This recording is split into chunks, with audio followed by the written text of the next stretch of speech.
Swargate ST आगारातील Shivshahi बसमध्ये तरुणीवर अत्याचार करणाऱ्या दत्तात्रय गाडेची क्राईम कुंडली समोर आली आहे। पोलिसांना जवळपास 72 तास गुंगारा देणारा गाडे 28 फेब्रुवारीच्या मध्यरात्री 1:30च्या सुमारास सापडला। शिरूर मधील गुणाट गावातून गाडेच्या मुसक्या वळण्यात आलेल्या आहेत। 25 फेब्रुवारीच्या पहाटे तरुणीवर अत्याचार करणाऱ्या गाडेला 28 तारखेच्या मध्यरात्री त्याच्याच गावातून अटक करण्यात आली। तरुणीवर अत्याचार करणाऱ्या गाडेच्या गुन्ह्यांची कुंडलीच आता समोर येऊ लागली।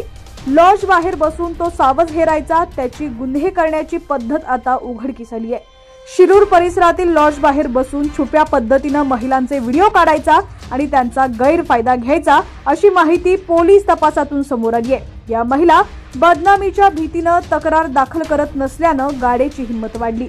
विवाहबाह्य संबंध असलेल्या महिलांवर दत्ता गाडे पाळत ठेवायचा। लॉजवर जाणाऱ्या विवाहित महिलांवर तो नजर ठेवून असायचा।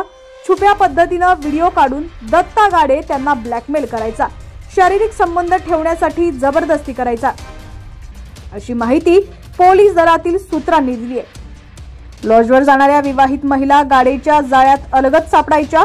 पोलिसात किंवा घरी याबद्दल सांगितल्यास अधिक गोत्यात येण्याची भीती असल्याने त्या गाडेच्या सापळ्यात अडकायच्या। बदनामीच्या भीतीने पीडित महिला तक्रार नोंदवण्यासाठी पुढे यायचे नाहीत। त्याचा फायदा गाडे घेत गेला, त्यामुळे त्याचा आत्मविश्वासही दुणावला आणि गुन्ह्यांची संख्या देखील वाढली।